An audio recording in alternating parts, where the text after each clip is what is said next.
can we talk about the 9-month phase? Yes. Is there different dietary requirements in the different phases of those 9 months? Yeah, so all the three has little bit different, but basic the macros are that their protein has to be 1/3 more. So around 15 grams extra protein I have to give them during pregnancy, the whole pregnancy, and 300 extra calories than what they were having earlier if their ideal body weight during pregnancy. Of course, the fat also requirement goes up and certain vitamins goes up. So if the gynecs gives them beta-hexamine or Pregnacare, etc., to complete those macros, and we take care of the macros, which is calcium, which goes up really high, around 1200 to 1200 mg during 1100 to 1200 mg during pregnancy, and requirement of protein, as I mentioned, goes up, and the cholesterol. Again, coming back to cholesterol, because fetus brain develops on cholesterol. So eggs and milk and dahi and paneer. So eggs are extremely healthy during this time. So and so the bone also need calcium, the mineralization and iron deficiencies largely seen in women. So we make sure that their iron rich food is introduced in their diet. And so yeah, so the basics that we already spoke about earlier on the podcast, just a little more of it. Yeah. More calories, but through organic, fresh food. So you Yes. can't just have chocolate cake for those 300 calories. And what they are not supposed to have, which is actually very important, having green tea. Green tea has certain elements which decreases the absorption of folic acid, so that they should not have. Otherwise, they think they're doing a healthier choice by turning from regular tea to green tea. Then they should not have too much tea, coffee. Again, it hampers the absorption of calcium and iron. So, and both are extremely important during pregnancy. So caffeine should be really, really limited. Wow. Yeah. So goes for Red Bull or aerated drinks so it's very harmful. So any cheese which is made from unpasteurized milk, they should not have. Like? So soft cheeses, they should, blue cheese, etc. They should only have hard processed cheese. Soft, like cream cheese. Yeah. So certain cheeses which are made from unpasteurized milk, they should not have. If you want, I'll give you a list. Yeah. Okay. Basically, any of the cheeses which are soft. Yeah, soft. Okay. So unpasteurized milk. So blue cheese is one I know, but I'll give you the list. Then certain fish which has high mercury content, they cannot have. So of course I will.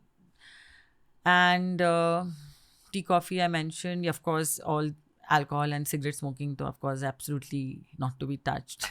I'm not trying to trouble you, but what will vegan moms do? Like in this case? They should not be vegan at all. During this phase? Yeah, there's no way. You are really playing with your baby's health. So also, how will they get highly absorbable form of calcium during this time? So become non-vegan for the 9 months? Yes. And introduce what in your diet? Paneer, dahi. Okay. Got it.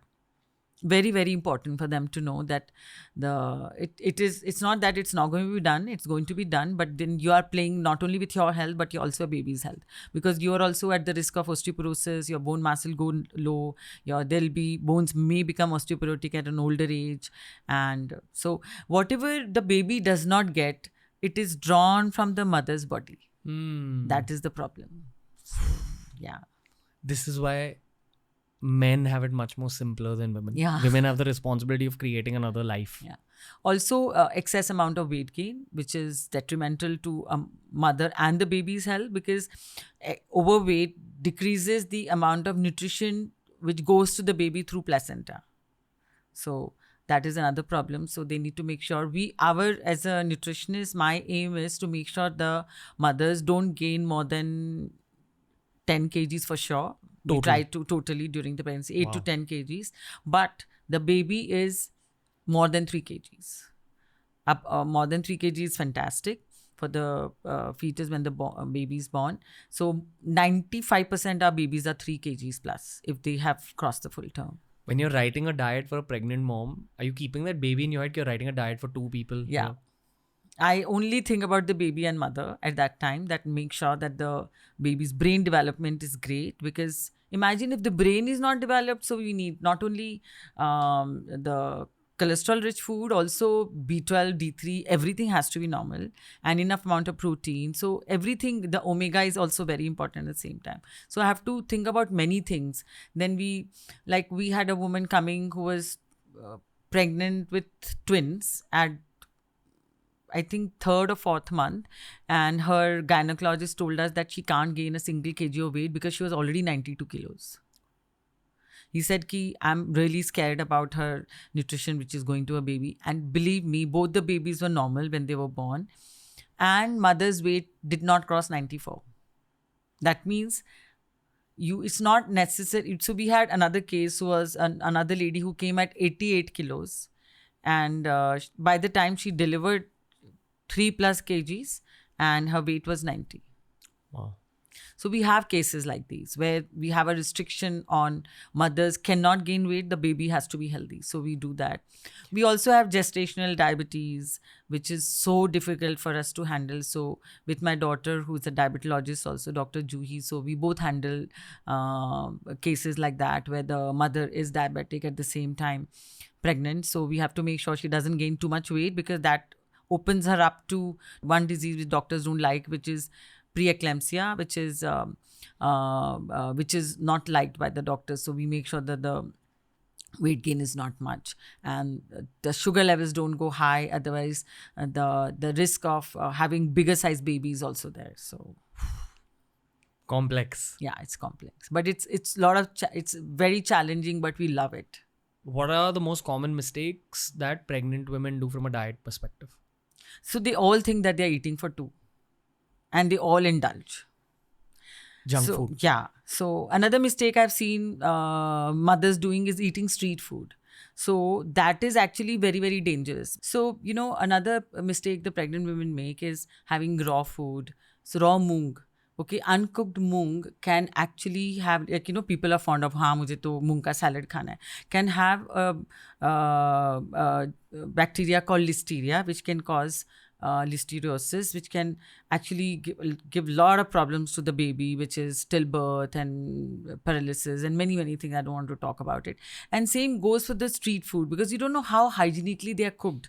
Yeah, so they need to be extremely careful about not having, they should only have freshly cut salad at home and not have uncooked moong or sprouts, and they should not venture out for street food. So eat ghar ka khana. Ghar ka khana. Restaurant ka khana hai, khao, but garam, hot food. Correct. Avoid chutneys. Yeah, probably. And anything that's raw in a restaurant. Avoid, of course. Salad? Yeah. During this time, they should, as I mentioned, they should avoid tea, coffee because of also another thing they should avoid is microwave popcorn, because that also there is a toxicity in that. They should also avoid Teflon coated air fryers, which gives rise to acrylamide, which can be not good for the pregnant woman. Teflon coated air fryers, which is most air fryers, right? No, we get other ones. Like the ones which use metal. I think they use ceramic or something. I haven't come across, but my daughter has called for one. I'm going to check. Okay. So many tangents I can go into. No, it's like, just eat basic home, nicely well-cooked food and listen to your grandmother. Okay. Hey, if you enjoyed today's clip, make sure you check out all the other clips we've uploaded on this channel. You'll find a clip related to almost every single topic as long as you're willing to search for it.